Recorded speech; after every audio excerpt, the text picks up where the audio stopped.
This episode is brought to you by Allstate. Some people just know they could save hundreds on car insurance by checking Allstate first. Like you know to check the date of the big game first before you accidentally buy tickets on your 20th wedding anniversary and have to spend the next 20 years of your marriage making up for it. Yeah, checking first is smart. So check Allstate first for a quote that could save you hundreds. You're in good hands with Allstate. Savings vary. Terms apply. Allstate Fire and Casualty Insurance Company and Affiliates. Northbrook, Illinois.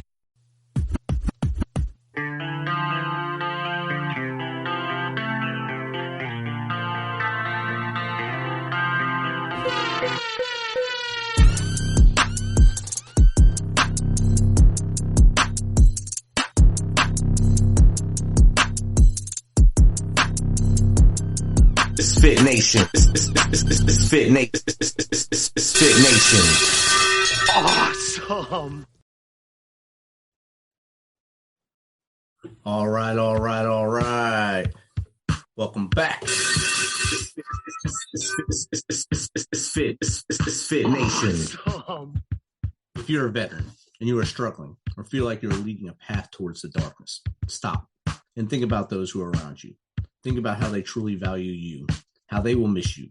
You are not alone. You need to talk to someone. Someone will listen to you. If you feel like you will be a burden to someone or feel embarrassed to voice your problems to your inner circle, call the hotline at 988 and press option 1. Don't make a permanent solution to a temporary problem. If you're a new listener, thanks for joining us. Please subscribe to our show on your favorite podcast apps. Don't forget to subscribe to our YouTube channel at _MisFitNation. That's _MisFitNation. Subscribe and click the bell. This will keep you up to date on our latest news, episodes, if we go live, and the stories of our great guests. Speaking of which, our next guest is a TEDx speaker, #1 bestselling author of The 6 Habits and Life Mastery Coach. She teaches how to create the life of your dreams without sacrificing what we love. As founder and CEO of Vision Advertising, a company that she built when she was 19, she has helped hundreds of entrepreneurs build and grow profitable enterprises entirely on their own terms. She has personally sold several $1 million in ongoing contracts, was featured on Fox News and other Boston programming several times, was publicly recognized for business accomplishments, and was named a 40 under 40 winner at the ripe old age of 23. So without further ado, let's welcome Laura DiBenedetto to the MisFitNation. Welcome, Laura. Thank you. Awesome. It's great to have you here. I think we scheduled this a while ago. We had to wait for calendar space for both of us. That can be hard sometimes, yeah. Yeah, white space is very hard these days for everyone because everyone's trying to do a million things at once. Yes. So, Laura, if you don't mind, tell us a little bit about yourself that I didn't reveal there, from as far back as you want to go to where we are now. Sure. So I grew up in Massachusetts, and I started a business when I was 19 years old. I was actually, this is not my favorite story, but I think it's really relevant and useful, so I'll share this with you. I was right on the heels of leaving an abusive relationship where I was abused in every single person away, every way a person could be abused, I was abused, and managed to get myself out of that. My dad helped me, and I appreciate that very much. And I came out of that with a lot of ferocious energy, very angry, very, very angry. I was deeply unemployable, so I started to start my own business at 19. And what I did is found a lot of hardship. Actually, I had a remarkable chip on my shoulder and everything was hard. Everything was really challenging, and largely because I'd been victimized so much that I didn't know how to let my guard down and just be with people. I didn't know how to let people help me. I didn't know how to ask for help. I didn't know how to have things be easy. So I fought and I kicked and clawed my way to create great success. I retired when I was 37. But I was bleeding internally from years of stress, and I was hollow. I was empty. So all those awards and everything that you mentioned, it's nice to have them, but I think I would have preferred happiness.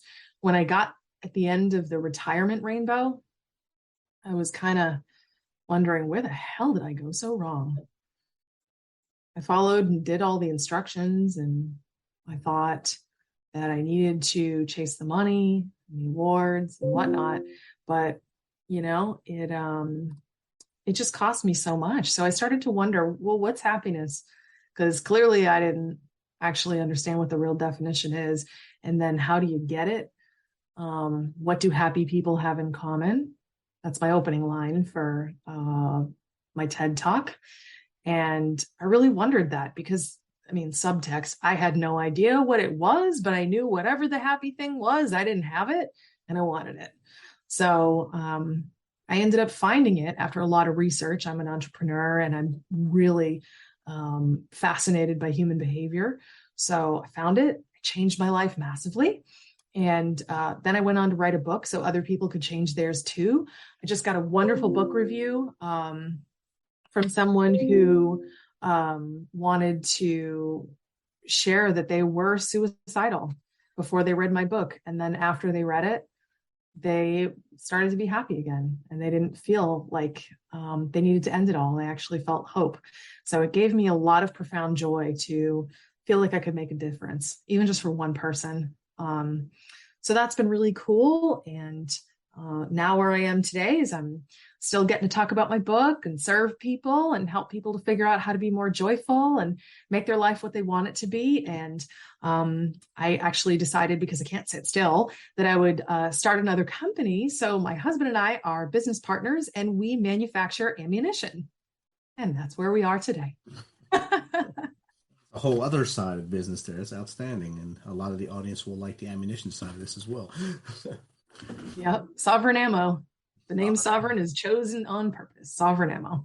So I like that you said that you didn't know the definition of happiness or what it was to be meant to be happy, especially from what you were going through prior to your starting business, all the things that were done to you by your former relationship. And then thankfully your dad was there to help you and get you moving toward a positive light and into your business venture, which you said you put your heart and soul into, but you didn't find that, I guess, happiness at the end of the rainbow because you stressed yourself out for 19 years until you were empty inside. And I think a lot of people do that. They push and don't realize that they're running on empty the whole time.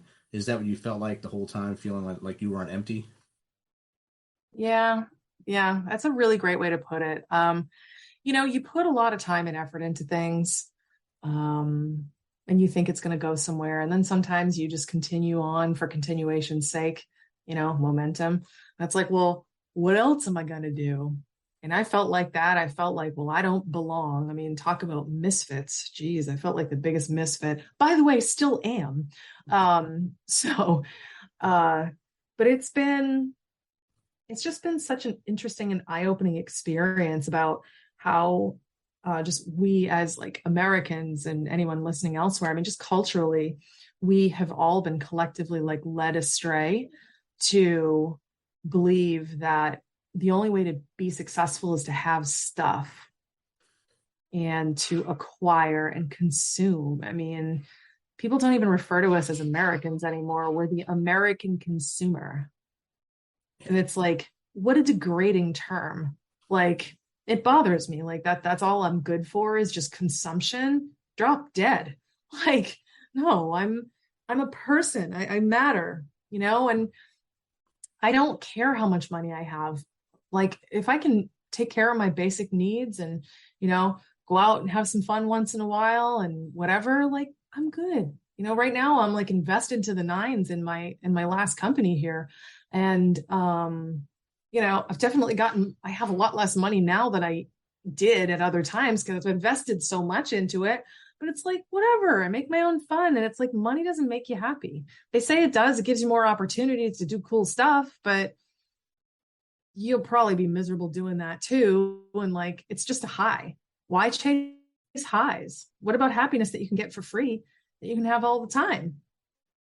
Exactly. And I think when you hit the nail on the head there, money doesn't make you happy. It's the things you do or the people around you that should make you happy. And if you have your inner circle that brings positivity back to you and makes you happy, then that's a good thing. Yeah, I talked to someone the other day and he said, if that inner circle isn't bringing positivity back to you, it's like you're in a cage and they're just surrounding you, keeping you in there. So that inner circle. Yeah, pretty much. Like you basically build your own prison. Like, why do that? Right. You know, having had a lot of money and gone through periods where I don't have a lot of it, and periods like now where it's like, yeah, my needs are met, I'm fine. But I'm investing in something. Like I've experienced the spectrum of wealth, and it's like until you've actually experienced what having a lot of money will do for you, you don't believe people when they say to you, money doesn't buy you happiness. It doesn't. It amplifies who you already are and how you already live your life. If you're a jerk, you're probably going to be a bigger jerk with money. If you like to spend time on your phone, you'll probably spend more time on your phone, because then you won't be working towards something that is awesome. You know, you won't be inspired. You know, people tend to gain a ton of weight when they get wealthy. Like it's because they just stop caring about stuff. You know, that whole survival instinct, when you are surrounded by incredible abundance all the time, you don't have to work for anything, you get lazy. You do. And it can be fun. It can definitely be fun. But a lot of people don't know what to do with all that, with that freedom. I mean, it's wonderful to have. Believe me, I've done tons and tons of traveling, all kinds of neat stuff. But if you're a miserable person, you probably won't do any of it. And even if you do, you'll be miserable while you're traveling and spread that miserable. Oh, and you'll find something that's wrong. And, oh, I don't like this place. The sand is too hot, or the cocktails aren't my favorite. And I don't like this wine, and blah, blah, blah. And it's like, oh my God, Becky, calm down. Or they don't cook this the way I cook it. Well, you're in a different country. They do things differently. Deal with it. I'm in Spain. Can you believe they speak Spanish here? How rude. Rude. They should have an Yeah. They knew it. They knew I was coming here. And a lot of people, well, or a lot of our brethren here in America believe that's what they deserve because they're entitled to it. It's horrible. I mean, I've been around the world and I did my best to fit in culturally, or at least study the culture so I wouldn't embarrass us as Americans as I went over there. And I've seen both sides. The American who would speak louder because they didn't understand them, thinking that would help them to understand. So you're basically just yelling at a person that's looking at you. That's not how it works. Without subtitles coming out when you're yelling, it's just you yelling and you look crazy. So they just give you something and you think that's the right thing. And it's not a good way to live life at all. No, having done probably not as much international travel as I'd like, but enough. I definitely understand why a lot of countries don't like Americans. Oh yeah, I get it, and I've felt the need to apologize more than once. Like, I'm sorry, I won't do that. I also don't speak your language. Sorry. Butcher it. So here's one. I try. Yeah, I'll try. I know how to say cerveza in Spanish. Good. So. Yeah, make sure if you know cerveza, make sure you know baño too. Yes. We were living in Korea, me, my wife, and daughter. And my daughter, we were going to make a trip to China right after the Olympics in 2008. Yep. So my daughter took Chinese classes right there on base, and she was pretty fluent at it. She was so excited to go to China and speak Chinese to a little girl over there, her age maybe. So we went to the park, the Land of the Rising Sun there, the Park of the Rising Sun. And there was these two little girls, and they were like playing the games. My daughter walked up to them and started speaking to them in Chinese. They spoke back to her in English. She was crushed. Because they spoke perfect English to her. She spoke perfect Chinese to them. Then they just sat there looking at each other and doing like little games with each other. Said, all right, at least it worked a little bit. You met each other. It's good. See you later. But she tried. Funny. Yeah. So all this, you pivoted, you started into life coaching, kind of mastering your own life with your book, The 6 Steps. How many, you had a few reviews at the beginning. Have most of your reviews been positive? And like you said, you only want to help one person. That's the main goal of most of the show is if I can help one person for every show, it's amazing. We've helped one person. It's a positivity. And I know that's what you stated too. Was that your goal when you started the book, or you just want to get some stuff off your chest of your life lessons and try to help others? Well, actually, I didn't want to get anything off my chest because I really don't want to talk about it. I just really wanted to just leave it there. Just be like, I don't want to think about this anymore. Goodbye. It's not like I'm trying to suppress it. I already worked it out in therapy, but it's like, ugh, this crap again. But a lot of the things that are in my book are vital stories that other people can identify with. So I was telling some really important stories in there about how I was bullied, how I was abused, how I, did a bunch of different things. I got married really young and whatever. And I'm just a normal everyday person who has gone through some things. I'm not special, but I managed to create something special. And I think that we often get fooled in thinking that we need to be special in order to create special, and we don't. And I ought to know, because I'm definitely not special. Maybe short bus special, but definitely not special. Sorry, that wasn't very PC. I grew up with that kind of humor. It's not okay.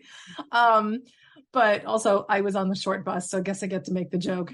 But it was, that was so bad.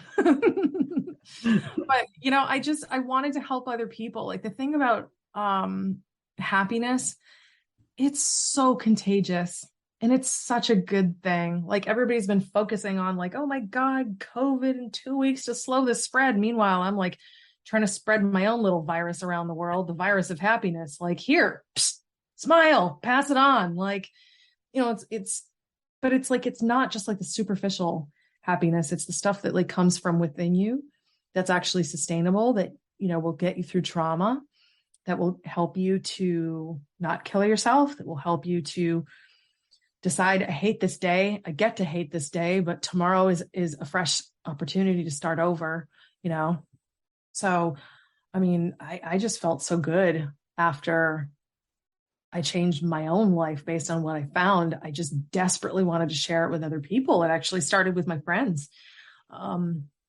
I love my friends very much. And I know that some of them were like really struggling hard with feeling defeated and like a loser, or I can't do anything and blah, blah, blah. And it's like, when you love somebody, you see all their potential, but sometimes they don't. That hurt, because I love my friends. And I was like, why are you not doing anything with your life? I believe in you so much. You're incredible. Right. And it just frustrated me. So what actually began as just something where I was like, I'm going to write this because I know you don't have the background in this. Let me give you a lot of context. I'll tell you some stories and help you understand where this is coming from.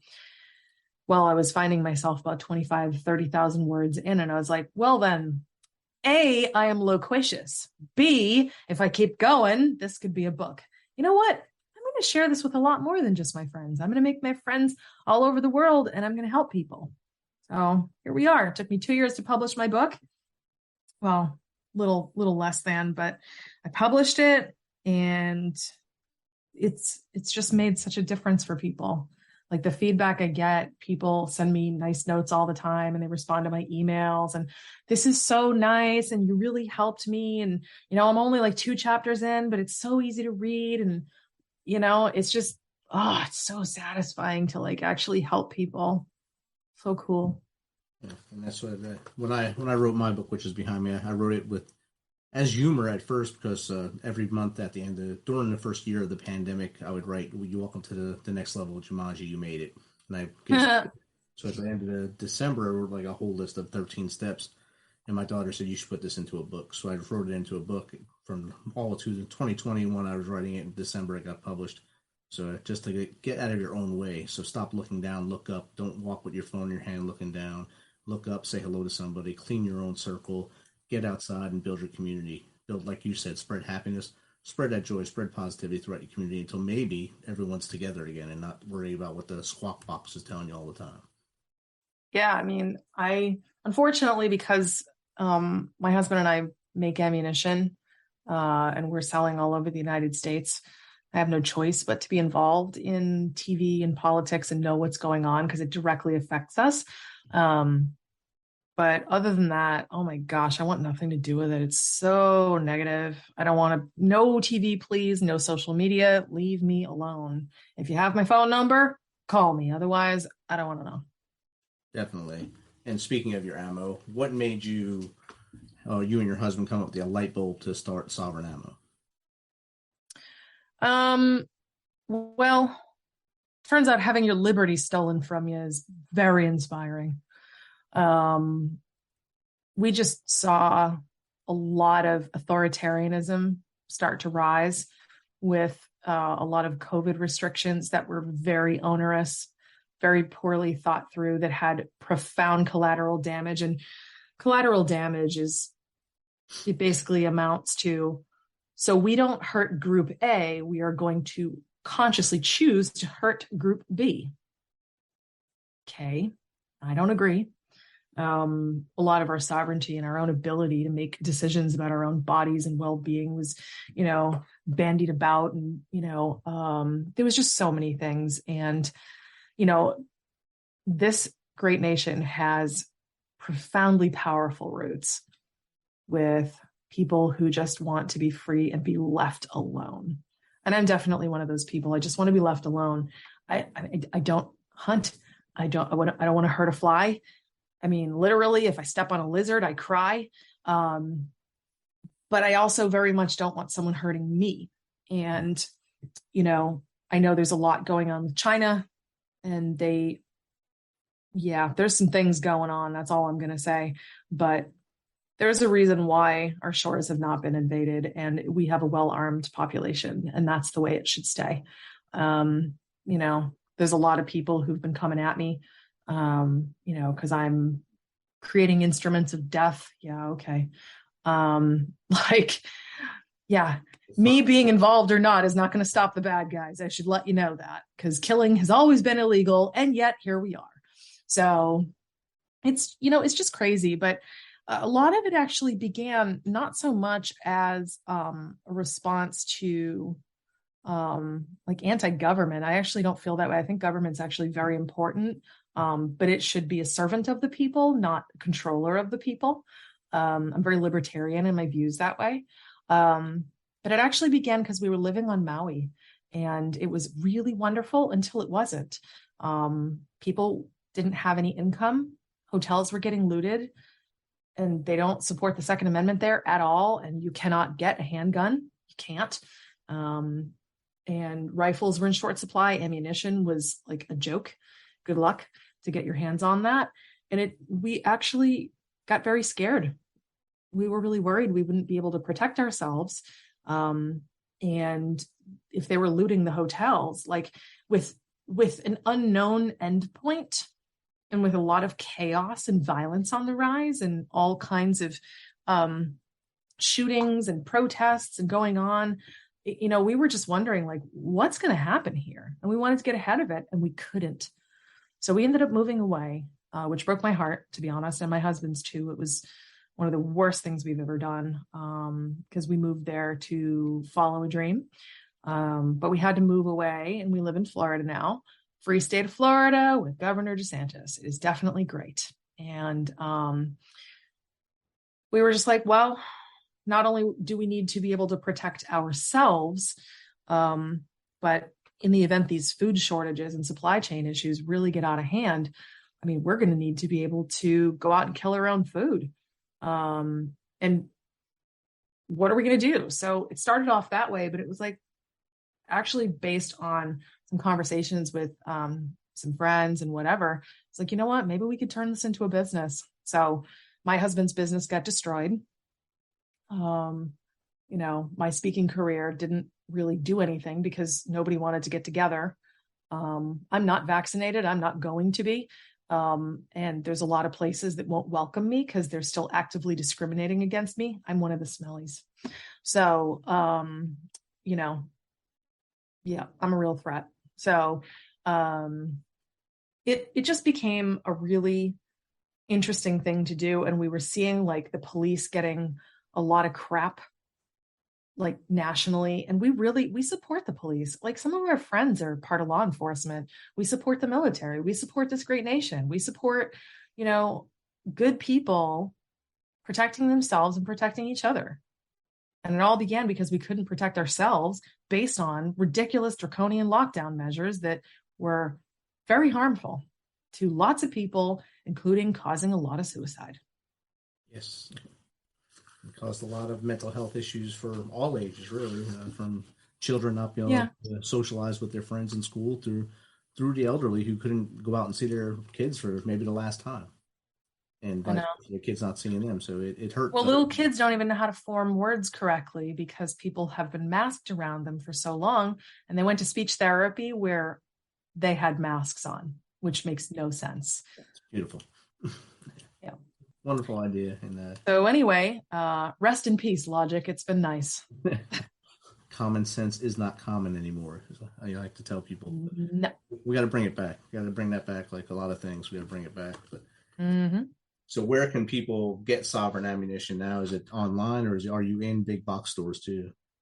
Oh no, we're still a small company. We're just getting going. We've only had our FFL, Federal Firearms License, for a couple months now. But our website is sovereignammo.com. If you go to that website, you can, depending on when you hear this, you can either call us and we'll always take an order over the phone, or e-commerce will be there for you. So you're able to just order through the website. But it's Sovereign, the E goes before the I, sovereignammo.com. Awesome, man. Laura, what advice would you give a person trying to get out of their own way, to try to find their groove, to live their best life? What three things would you tell them to become successful at those things? To find your thing and get good at it. Well, that's a wonderful question. I think that people need to be brave and let go of societal conditioning. I've been conditioned. You've been conditioned. But if we acknowledge that and like, okay, well, I know I've been conditioned to believe that this is what I think happiness is. And I've been conditioned to think that this is fun. And I've been conditioned to hate this stuff. And I've been conditioned to like this stuff. If you can take all that aside and get very, very genuine with yourself, who am I for real? And get brave, journal. I mean, so if you get my book, you can find it on Amazon. It's called The 6 Habits. If you read the book, there's actually a lot of great exercises and free coaching materials. I give you like a couple $100 worth of coaching materials completely free with every copy of the book. You just have to get the book, download the stuff, but it's all the answer to your question, all of it. It's like, how, why do I feel this way? Where did I first begin to believe this thing? Who taught me this? What do I actually like that I'm secretly afraid of people judging me for? Like, great questions inspire great answers. So if you're brave and you're willing to do the work, you'll be able to find out who you really are. So that's one, is do the self-inquiry and be really honest with yourself. Number two is, begin moving toward your goal somehow. It could be reading my book and doing the exercises. It could be reading a different book. It could be going to a Tony Robbins thing. I don't care. Whatever it is that lights you up and speaks to you, you should do that. You should take action. But thinking will not get you very far. Action will take you places. It will make the difference. And the final piece of advice that I have for you is to enlist support. It is really lonely out there. And if you're a conservative or libertarian or whatever, it's even more lonely because there's a lot of people on the left who hate you. I hate nobody, but I am definitely not feeling mutual love because of a whole bunch of different reasons, because I'm one of the smellies, because I don't think lockdowns were a good idea. It puts me in the minority. I'm also just done caring, but that's where enlisting support comes from, right? I surround myself with people who feel the way I do about things because it makes me feel less isolated and less alone and less judged and less rejected, right? I built a company, and this was a nice surprise. My company, Sovereign Ammo, is loaded with, pun intended, see what I did there? Loaded with good people. We have a barrel of laughs. I got all the pun jokes, puns and ammo.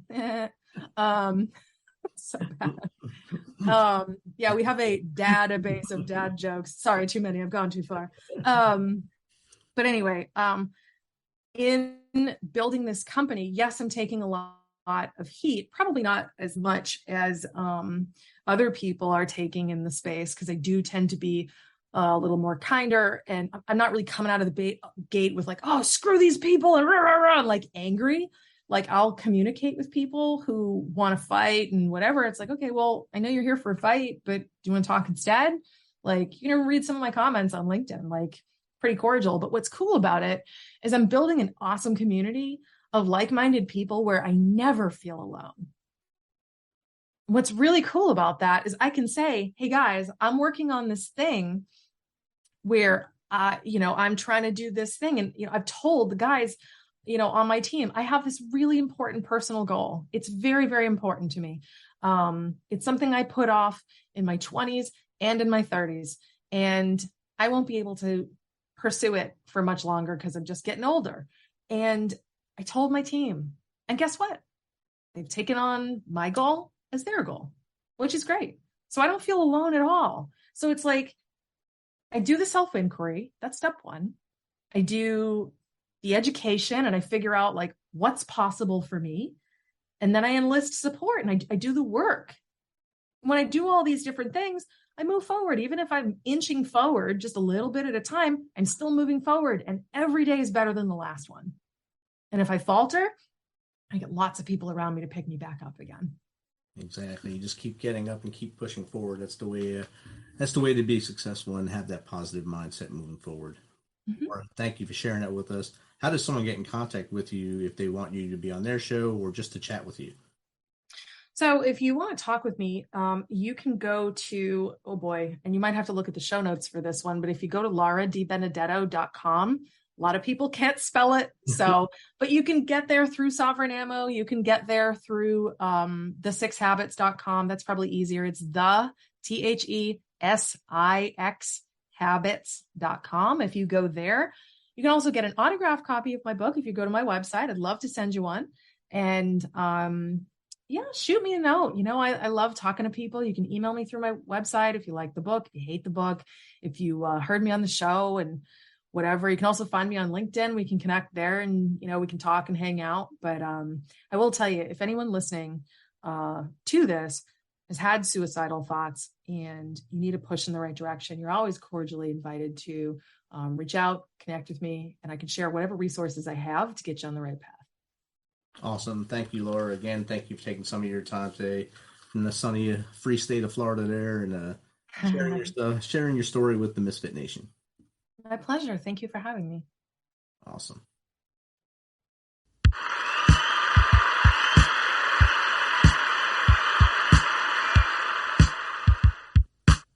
You know how we do this. Thanks for taking some of your time to spend with us on MisFitNation. Be sure to hit that subscribe button and share the link as much as possible. If you want to, please become a supporter to help us carry this thing on. We appreciate you. If you know someone that brings that energy, has a great story, is an up-and-comer in the industry of music, in the arts, have them reach out to us on themisfitnation.com. We will get back to them within one day and get them on here so they can share their story with the world. As always, till next time, be humble, stay hungry, and keep hustling, because we are Fit Nation.